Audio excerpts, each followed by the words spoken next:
ही आमची मागणी कायम आहे. तुम्ही आता शाळेच्या कोणाला तुमच्या व्यवस्थापकांना बोलवा, या मुलांना शाळेत प्रवेश द्या, ही आमची मागणी. शासनाला तुम्ही कधी पाठवले, 2 दिवसांनी पाठवले, 8 दिवसांनी पाठवले, त्याचा आम्हाला कॉपी कधी दिली नाही. आज पाठवल्याला काय अर्थ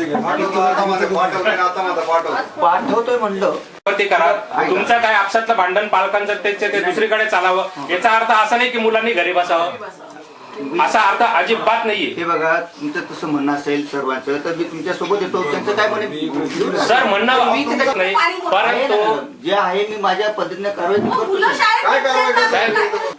फोनवर आम्ही बोललो. आमचे प्रतिनिधी सुद्धा गेले होते, शाळेत मुलांना हजर करून घ्या, त्यांनी हजर करून घेतलं नाही. आता ह्या मुलांना शाळेतून काढून टाकलेले आहेत. ही मुलं 1.5 महिन्यापासून घरी आहेत. ह्या मुलांना ताबडतोब त्या शाळेमध्ये त्यांच्या वर्गामध्ये बसवा आणि जो तुमच्या मध्ये येईल त्याच्यावर गुन्हे दाखल करा. माझ्या मुलीची शाळा आज माझ्या घरी बेडरूम मध्ये भरते. हॅलो, लाजा वाटत नाही सरकारी अधिकाऱ्यांना. आम्ही नोटीस इश्यू केलो म्हणतात. तुमचं तिथे ते लोक ऐकतील अशी मला काही गॅरंटी नाही, कारण तुमचे 4 अधिकारी तिथे बसले होते, 6 तास बसले होते. मी त्याच्यात हजर होतो. ACP शिंदे तिथे हजर होते. नाही, तुमचे 4 पोलीस अधिकाऱ्यांचे 2 अर्थ होता की यू आर स्पाइनलेस पीपल.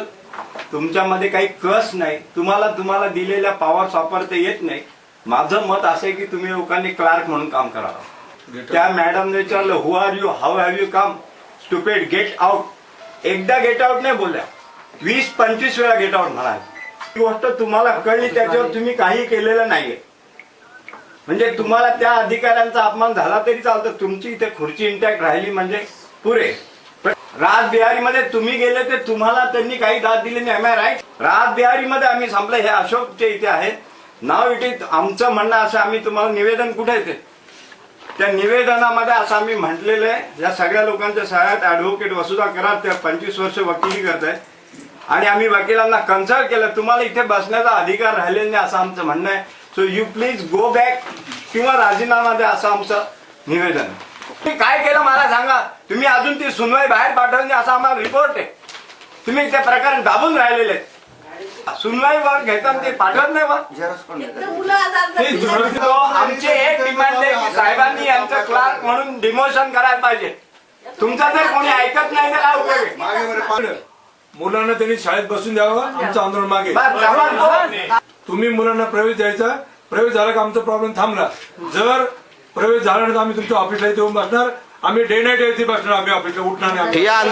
तुम्हाला आम्हाला गुन्हे दाखल करायचे ना, आम्ही सेंटर मुलांचा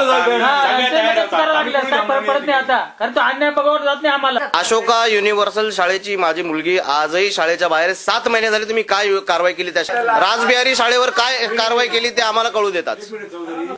जर ही अराजकता शाळांची संपली नाही तर हा जमाव आणखी वाढेल.